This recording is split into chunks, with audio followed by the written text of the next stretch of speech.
Yep. They're moving? Good, off we go. So there's a couple of options in fingerstyle. We talked about dead thumb, where this happens all the time, each beat. 1, 2, 3, 4, 1, 2, 3, 4, 1, 2, 3, 4, 1. Just in kind of a classic blues format. You'd have the thumb taking the root note of all those chords. So if I was playing an E chord, it'd be...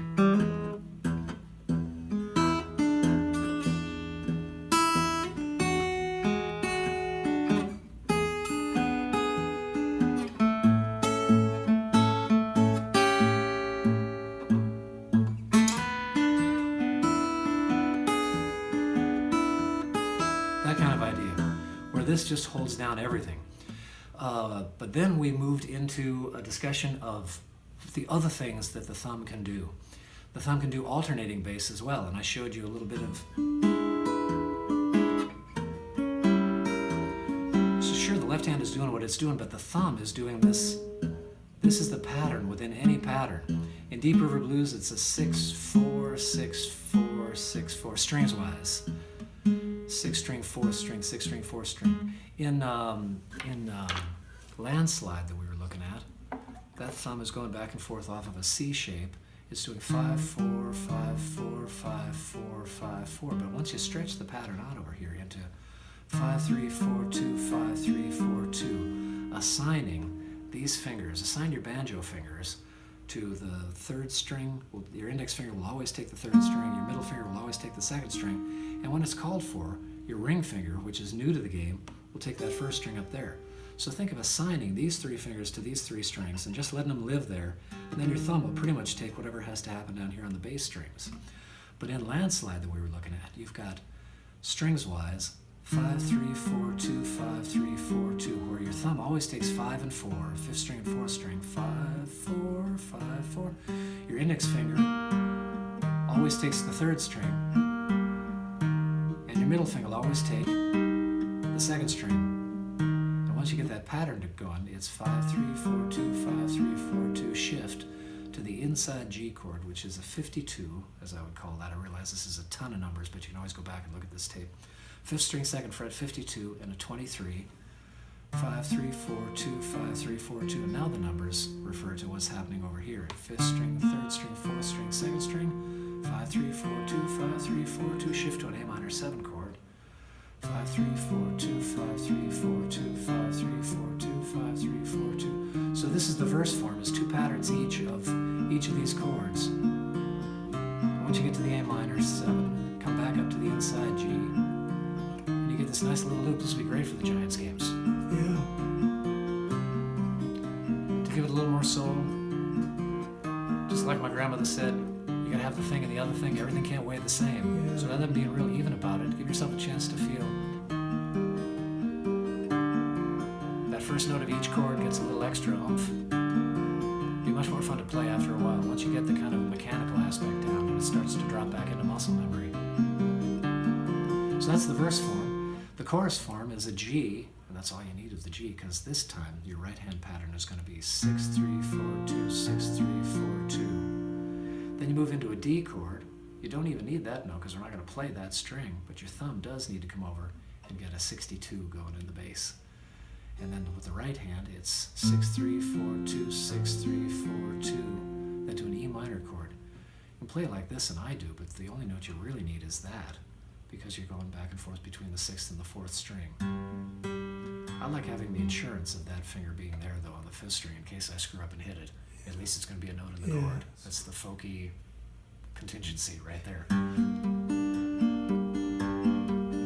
So, I took my love and I took it down. She climbed a mountain and I turned around, etc. And I saw my reflection in the snow-covered hills. Landslide brought them down. I'm gonna finish here. Mirror in the sky, and off you go. I'm getting older too. Yes, I'm getting older too. One of those 6, 3, 4, 2, 6, 3, 4, 2. That's the D7 chord. And then you go into the verse pattern, which is a G, a D with the thumb over, and an E minor.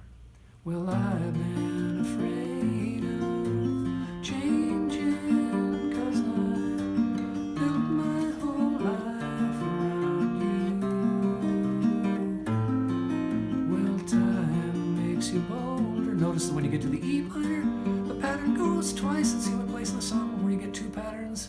5, 3, 4, 2, 5, 3, 4, 2, 5, 3, 4, 2, 5, 3, 4, 2. I'm getting older too. Yes, I'm getting older too. All right, so what we did on Deep River Blues was we shaped the chord, a 17 with the pinky, 25 with the index finger, 37 with the ring, and 46 with the middle. And I had you do 6, 4, 6, 4. Again, the pattern within the pattern.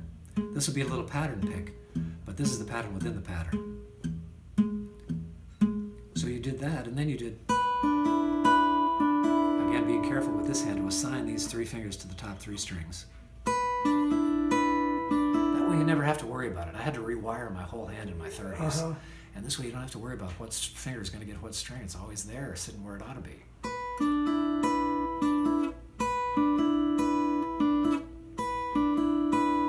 So you did that, and then you did together. It's so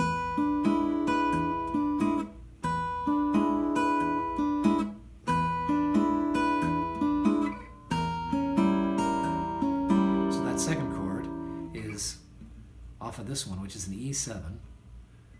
These first 2 fingers come off. You leave these 2 fingers on their respective strings, come back a fret, and these 2 fingers kind of do-si-do into a 25-45.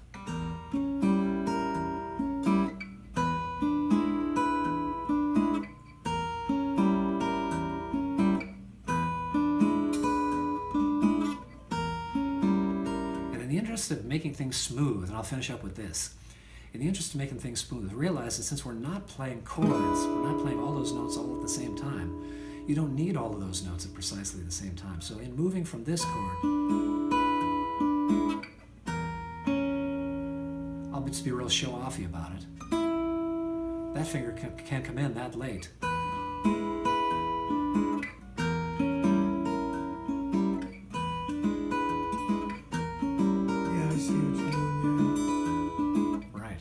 Most of what we did today. So to get your numbering down, I got to put my arms out. That is like, can I set that?